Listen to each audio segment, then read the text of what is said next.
What traction and milestones do you have? And what do you want to hit specifically in the next 30 days, 60 days, 90 days, 12 months? In my estimation, the most important, other than your elevator pitch slide, is your financials, which is really an Excel or Google Sheets that has your business and really a marketing tab is talking about, I think I'm going to get on podcasts. Okay. How many downloads do these podcasts get? How many listens do they get? How many people are actually going to click in the show notes? How many people are going to go to my website? What's my conversion on my landing page? How many meetings am I going to book?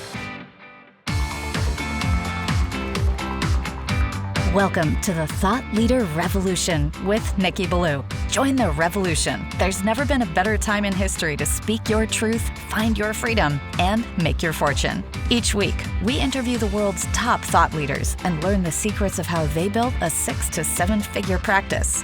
This episode has been brought to you by eCircleacademy.com, the proven system to add 6 to 7 figures a year to your thought leader practice. Welcome to an exciting episode of the podcast, The Thought Leader Revolution.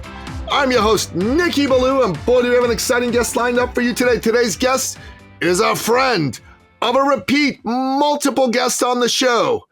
He is a man with 2 exits, and he is a thought leader who has written a very powerful book. I am speaking, of course, of none other than the one, the only, the legendary Brandon White. Welcome to the show, Brandon. Thanks, Nikki. That was an amazing introduction. So, Brandon, tell us your backstory. How'd you get to be the great Brandon White? Well, I guess let's go back to the beginning real quick. And I started my career with not knowing what I was going to do at all. I graduated college. I thought that I was going to become a lawyer. I told everybody I was going to become a lawyer, but I don't think I was going to become a lawyer, Nikki. I think I just told everyone that because when you tell people you're going to be a lawyer, a doctor, and maybe a few other things, no one bothers you. So I did that. True. After I graduated, I went back to working of all things on a tree nursery where I had worked through college to pay my way through.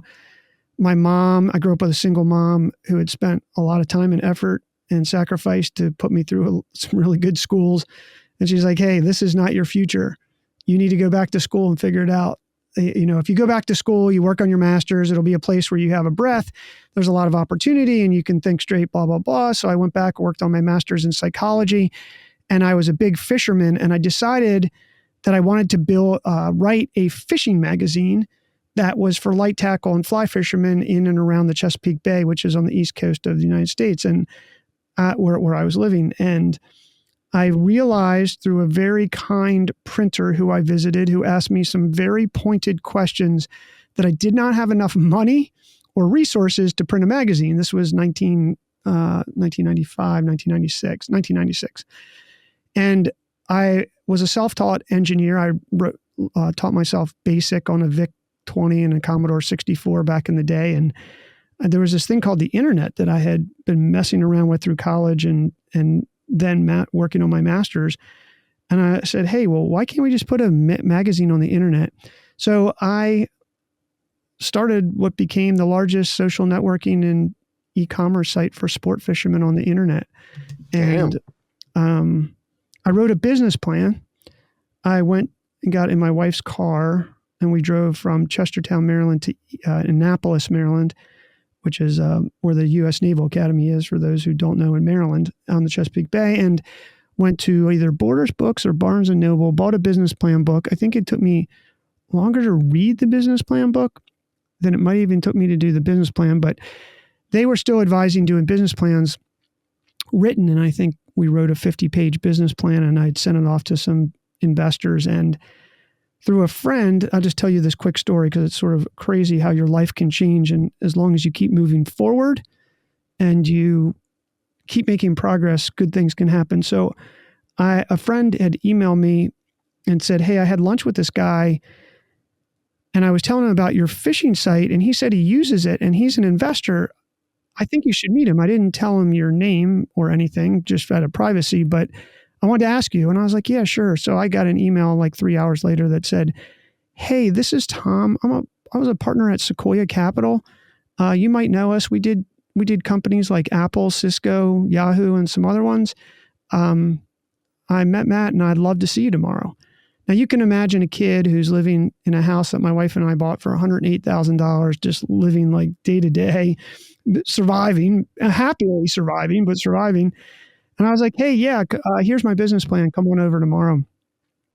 And he actually showed up on my doorstep, Nikki. And we talked for a minute. He's like, hey, take me to your office. So I started walking upstairs to my spare bedroom. And you could see the look on his face sort of change a little bit, but I just kept walking. Probably my face was red and I was getting heated just from, I don't know, not knowing what to do. We walked upstairs and he got in my spare bedroom and he didn't say a word, and he looked around and he looked at me and he looked around. And before he could say anything, I was like, hey, look, I really appreciate you coming over here. It is very clear that you were, to me, it appears that you were looking for a lot more. And he just looked me in the eyes again for felt like forever, but it was probably only a second or two. And he said, is this all you have? And I was like, yeah, my partner has a spare bedroom down the road we can go to. It's an office. And I started apologizing again. He's like, hey, look, stop talking. He's like, this is how we found Cisco, relax. And that's the truth. Cisco, which one of the successful companies in the world, they found in the living room with a husband and wife making routers. And I later learned that story. We went to lunch. We did the business plan on the back of a placemat. The thing about it is that I had sent him a 50-page business plan, and he wrote down people, product, market, and financing on the back of a placemat. And we did that business plan. He put it in his pocket, and I was like, hey, do you want to go fishing? And he's like, right now. And I was like, yeah, let's go fishing. So we went fishing. I went back, I hooked up my boat. On the way back, we're driving down a major highway on the eastern shore of Maryland. And he says, how much money do you have in your bank account? And I said, well, I'm not sure. And he said, what do you mean? And I said, well, I trade stocks to fund the company. And he said, what do you mean you trade stocks? And I was like, well, we trade stocks.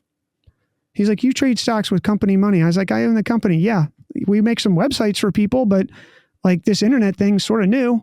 So we do whatever we need to do. And he reached into his pocket, pulled out a checkbook, wrote me a check, which turned out to be for $50,000. And he said, hey, let's go. You can't trade it though. And probably 3 months later, we had raised $1 million. And that is how I got started. Wow. So crazy story. I really am grateful for your introduction. I've had some exits, but I've struck out a lot, probably 10 times. So don't let the exits fool you. But I did get an exit on this company. It was a windy path. I became a venture capitalist. I worked at America Online.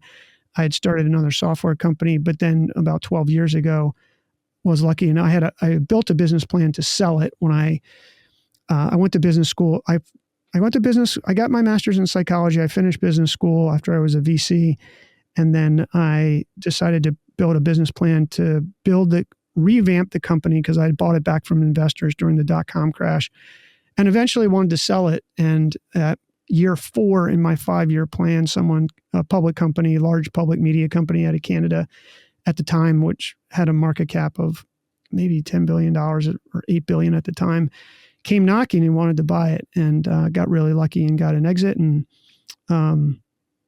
that's sort of without going on to 3-hour story that none of your listeners want to hear, sort of how I got here, where I am today here in Half Moon Bay, California. So you've done 2 exits and 10 strikeouts. At least 10. That's not a bad ratio, man. The 2 exits make up for the 10 strikeouts. Maybe it's 15. Whatever. It could be 1,000. Doesn't matter. You got the 2 exits. I got lucky. Yeah. I got lucky. I had a coaching client of mine who has had 2 software exits. And he's going through a divorce. So God bless him. It's not pretty right now, but the fact that he was able to take 2 companies to exit, to me, says that he's in a place that he could do it a 3rd time. And I hope he goes for it. I hope he does it. So now that you've had 2 exits, what is it that's firing up your passion? I realized that I just like building things.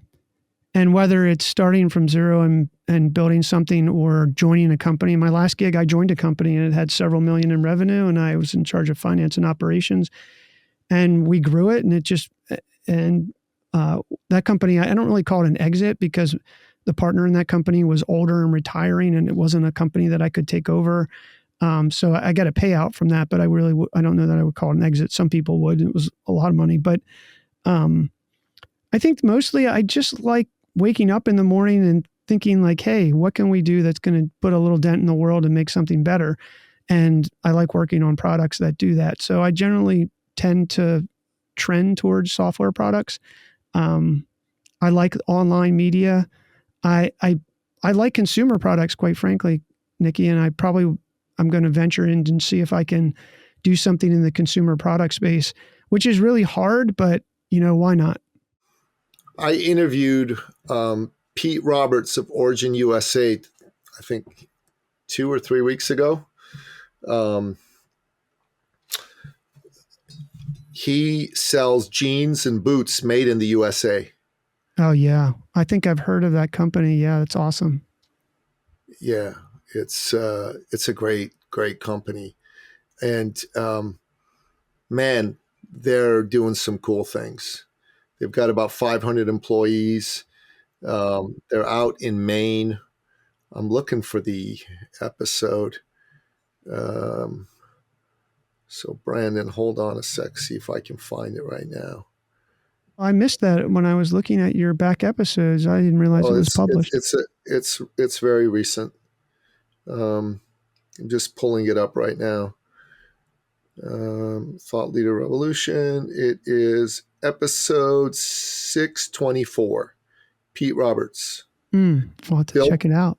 Built by Freedom, the Origin USA story. And on Instagram, I tried putting my reels on LinkedIn, and I'm having trouble doing it. But on Instagram, I got about 10 reels from that episode, and they're all really, really great. I would definitely check it out. He's cool. I interviewed Jen Say, who used to be the president of Levi's. She's now the founder and CEO of XXXY. It's an athletic wear company that's designed to save women's sports, keep women's sports for women, and not let biological men come into it. And she's awesome. She's kick-ass. She's growing that business pretty good. I think there's an opportunity for people to get involved in good consumer products companies. So I say a fellow with your background ought to look at that. I think it'd be a fabulous thing. Just got to find the right one for you. Yeah, got to do something fun and see if we can tackle that. I think what I have learned, going back to your original question, is I like to be learning, and I like to be around people who are smarter than I am. And I get bored when I am the smartest person in the room for the most part. Like, it just gets boring. Or, there's people who you got to know your spot. So I'm a very good operator in creating systems and executing on systems and everything like that. But when we're not making progress, or it just becomes routine, that's when I think I get bored. And maybe everybody just gets bored with that, right? Some people just accept it. I'll tell you, my man, I'd love to see your business plan, but I'm going to pick your brain for something else. Inside my business, I do a lot of programs for coaches, for consultants, and I've also done some programs for founders in and around thought leadership, how to make you the thought leader in your space, become the Elon Musk of your space. We've had a couple software founders do our program. It's been really great. I'm really good at sales one-on-one. I'm really good at selling from stage. I'm really good at going on podcasts to generate leads. But I haven't been so good at getting a marketing engine going to really get a ton of leads going for us. And inside my world, I need to get good at that. Because right now, and this is a technical business term, I suck at it. You know what I mean? So Brandon, coach me, man. What does a guy like me have to do to get the marketing pump primed properly? Because that has been Nikki Ballou's big challenge. Branding, I'm great at branding and I'm great at sales. Marketing, not so much. I think, do you have I'm going to go back to it because I wrote a book on this, is basically how to write a business plan. So do you have a business plan? do you have a legitimate business plan? Now, I will say, yeah. No. Candidly, no. So no business plan, like can't jump to marketing. That marketing is basically, what slide is that? I have write a business plan 11 slide. So for listeners out there, this isn't write 50 pages. You don't do that, but you can't jump to slide 5, which is go to market, which is marketing, until you've got the other slides done, which is, I'll just walk you through real quick. Walk me through it. Let's do it, man. Let's see it. Then you can ask questions from there. So slide 1 is your elevator pitch, and you need to be able to do your elevator pitch in 15 seconds. So a good elevator pitch is, we fix bad haircuts, right? I don't know what your elevator pitch is, but we can come back to it when we're done these other 10 slides. Then the problem. So what problem are you solving? A person, and just use this equation. A person does X, their plan is, existing solutions are broken because. It is that simple. Everything can be fit into that into that format. So whether you're a product or service, and you need to answer that, because that's going to, number 1 and number 2 are going to inform your marketing, believe it or not. And then number 3 is, what's your solution? So how do you fix the existing problems, the existing problem that's out there in there? What is your market? And this isn't, let's say you're doing coaching. This isn't, I coach CEOs. That is not going to work. And I'm going to get 1% of CEOs. Never work. Got to go from the bottom up. So I coach CEOs who are in the manufacturing or software business, who are in the Northeast. Just making this up.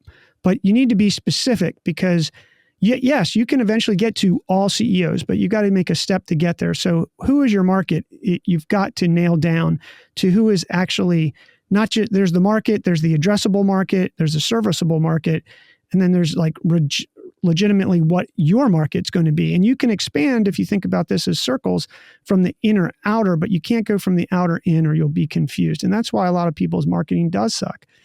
And then number 5 is, how are you going to go to market? What are you going to go to market? Are you going to get on podcasts? Is that going to be your lead gen? And if it is your lead gen, is it going to produce enough based on the projected impressions or downloads? Because you need to build that funnel. You have downloads, but then you have listens, and then you have listen rate. A lot of people don't listen to full episodes of podcasts. That's an issue. So you have to account for that in your financial side, which we'll get to in a minute. Then what traction, slide 6, what traction and milestones do you have? So what traction do you have today? What milestones? And what do you want to hit specifically in the next 30 days, 60 days, 90 days, 12 months? And then you can have a 5-year vision. But I wouldn't spend a lot of time on your 1 to 5 year, because really all we really know is 12 months ahead. And then we have to rebuild our business plan almost every year, on an ongoing 12-month basis. Then who is your competition? So you at least need to know your competition and where you fit into them. You don't need to focus on them, but you do need to know who they are and how you're different. Number 8, possibly, in my estimation, the most important, other than your elevator pitch slide, is your financials, which is really an Excel or Google Sheets that has your business. And going back to what we were talking about earlier, a marketing tab that is talking about, okay, well, I think I'm going to get on podcasts. Okay, how many downloads do these podcasts get? How many listens do they get? How many people are actually going to click in the show notes? How many people are going to go to my website? What's my conversion on my landing page? How many meetings am I going to book? That is literally what you have to build, because then you're going to have an idea if what you're doing is enough or not enough, or you have to add something else. And then how much money can you make? Because if your customer acquisition cost is higher than your cost to produce the product or service, then you're going to be running negative margin company. And that's okay if you're building some sort of startup, but you need to know when you're going to turn profitable. And importantly, that's going to tell you how much money you need to get there. And then number 9, who is your team? Number 10, which is going to come off your financials, what are your funding needs? And then 11 is really an executive summary of all of these points. So I know we went through that fast, but let me just give a quick summary. Slide 1 is your opening slide with your elevator pitch, your problem slide, your solution slide, your market slide, your go-to-market, your traction and milestones, your competition, your financials, your team, your funding needs, and your summary. If you step back and look at this, Nikki, this is really a story. Here's the problem. Here's the solution. Here's how we're going to make this happen. This is pretty smart, man. This is actually genius, Brandon. I really Well, like thanks. it. It took me a really long time to make it I really simple. like it. I need to go through this.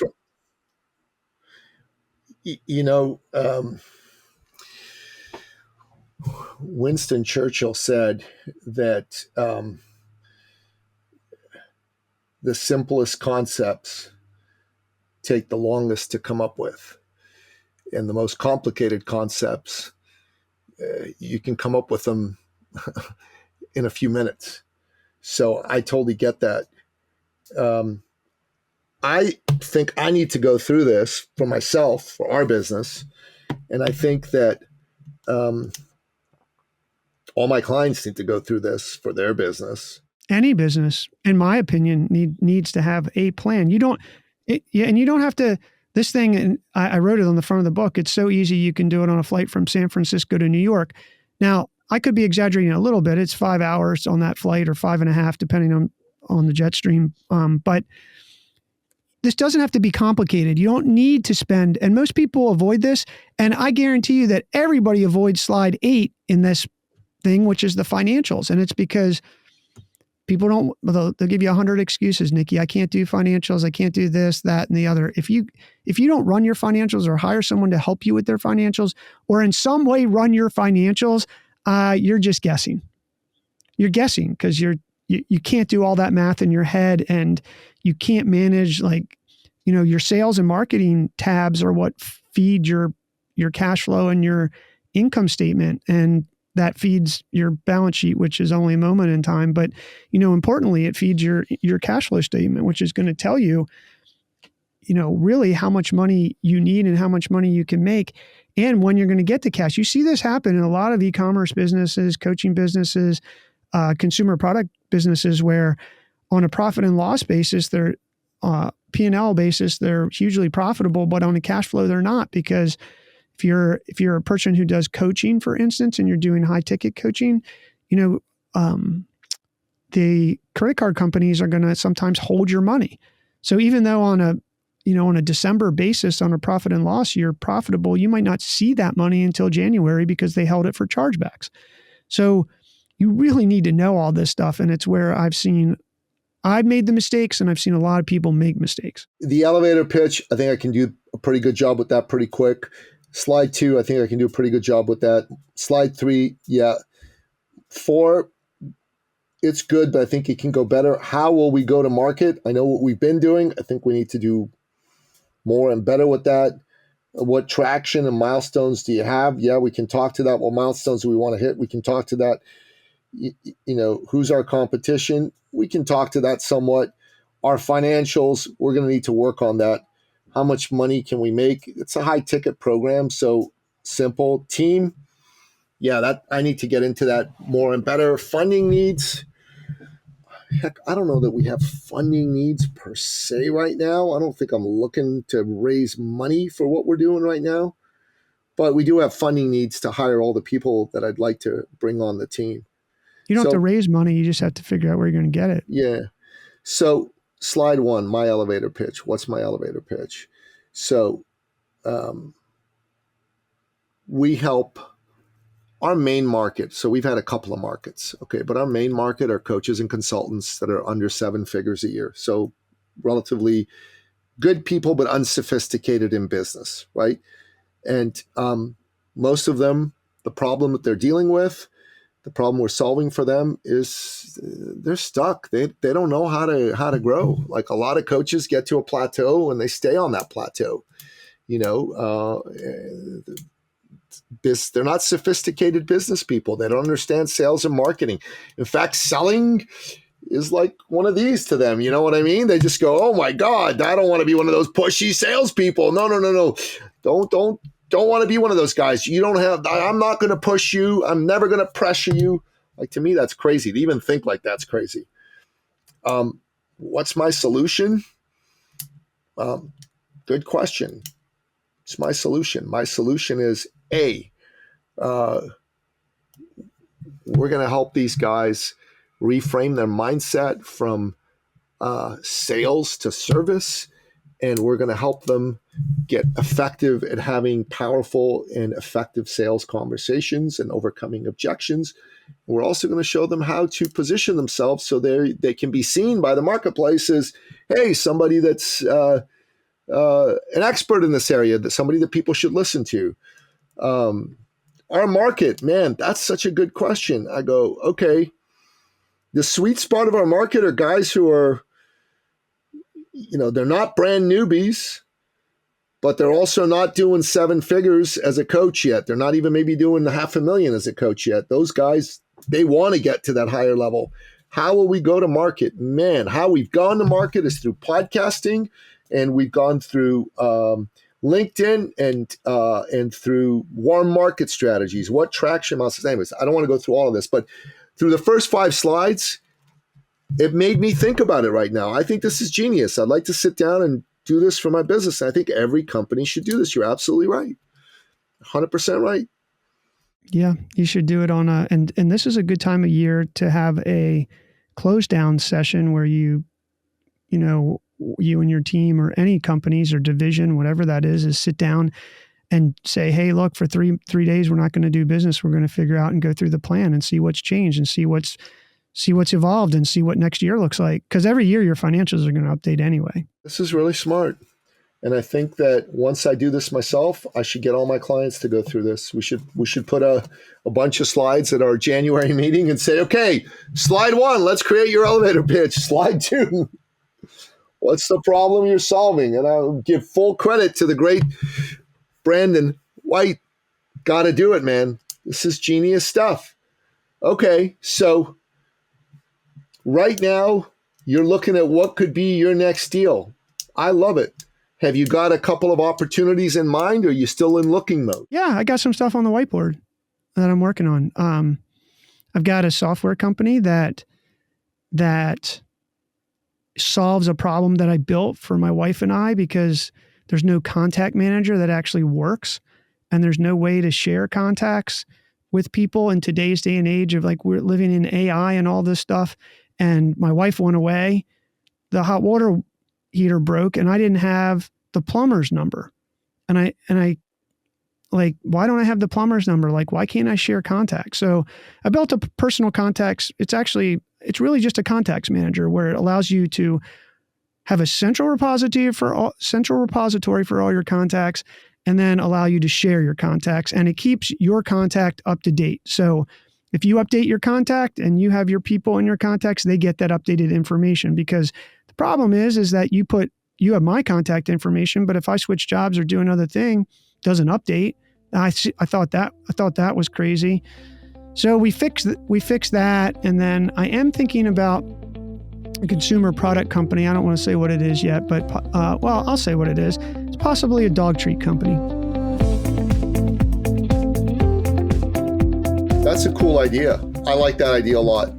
The contact manager sounds like it's going to make a lot of money, but the dog treat company sounds like fun. Well, the one thing that I do know is that I did learn over all these years is you really have to have a competitive advantage if you're going to go into a market. And these could wind up just being side hustles until they're full-time or something for me. But in the dog thing, I do have a competitive advantage because my wife is a top dog agility athlete and has a training facility here in Half Moon Bay. And in the software business, I just know software. I've spent a lot of time on that problem, and I didn't go through my whole career, but spent a lot of time on contacts and CRMs and big data problems. Sure. So I think obviously the software is might be a bigger market, but dog treats could be fun too. It's a very highly competitive market. So when I was in business school, my innovation professor, Al Seegers, he worked on the iPad with Steve Jobs, and he would leave a bottle of Voss water on the front of class every class. And he said, if you have an idea for a product or service, and even if it's competitive, if you think creatively or think differently, you can market that. And Voss water I always think about Voss water. Fiji water is probably a good one too. But, you think about that, water is highly competitive, and there's been a lot of people who won. So, we'll see. I'm a knife collector. I love knives. Like I got 120, 30 knives in the house. This is a knife by a company called Demko Knives, John and Andrew Demko. And this thing is a thing of beauty, okay? The handle, you can see it's got a very bright, unusual color. It's made of a material called Damascus, which is a combination of titanium and Damascus steel. Damascus steel is Japanese style, folded over 22,000 times. It's very, very difficult to do, but it's very beautiful and very durable.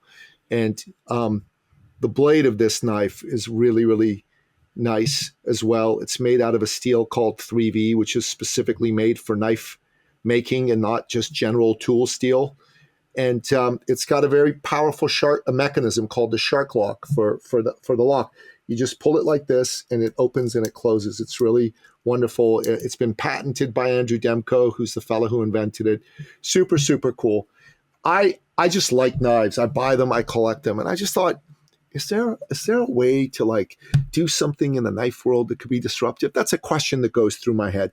Because if there is, man, I'd love to be part of that. I just think it's super cool and super fun, right? The other thing that I think is really cool, and I'm in the process of exploring this, A, with a collaborator, and B, potentially on my own. I think that there's a lot of peer groups out there for business owners that in the past have been quite wonderful. I'm sure you're familiar with some of them. YPO, Entrepreneurs Organization, Vistage, blah, blah, Strategic Coach, blah, blah, blah. There's a couple of things that have changed in the last few years in corporate America. Now, it may be changing back, but a lot of these companies have become very political. A lot of these organizations, very woke. If you don't toe the politically correct line and you don't agree with certain things, they'll kick you out. A friend of mine was a member of YPO. He refused to get vaccinated. They voted to kick him out of the group. Like, that's crazy to me. That's absolute insanity and nuts. So I thought, wouldn't it be cool to create a non-woke peer group?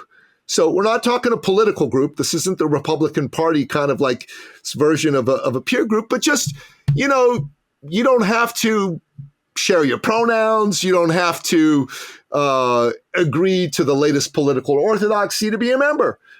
Free expression, good old First Amendment style. And I thought to myself, this could have some traction. This could be something cool. Is it enough to be a powerful business to overtake these businesses? I don't know.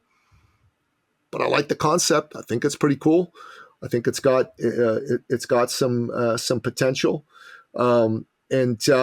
The other thing that I think could be cool is if you have most of the folks in this be guys that are over 45, over 50 years old. They're in the second half of life, so they've had a bit of life experience. They might have their kids already. They might, be in a stage of life where they're thinking about their health, making sure they keep it in the best condition possible. Those sorts of things. So those are some things that are interesting to me. And I'm always thinking about God. What else could I be involved in that could be fun and could be lucrative? And listening to a man like yourself who's had 2 exits, who has created such a brilliant concept. I wrote out all the slides on the back of this. Well, I'll send you a book so that the book actually has worksheets. It's very easy to read and go through. It's really simple. So happy to do that. I appreciate that. I'll take that. And once I get your book and I read it, I'll probably go and order a bunch off of Amazon and maybe get you to send us some signature plates so that we can give them to some of our clients, because I think this will be a useful tool for our clients to use as well. I use it myself, so. That's pretty obvious. I can tell. Brandon, man, I've had a lot of fun. This has been a good conversation. I hope you've enjoyed it too. Yeah, thanks for having me, Nikki. Great time. You bet. So, Brandon, where do you want to send people? Do you want to send them to your website? Do you want to send them to buy your book? Where do we need to send folks? Just go to my website, Brandon, BrandonCWhite.com, Brandon C. White, and everything that I'm up to, some essays I've written, the book is there, everything that's happening in my life, I try to post there.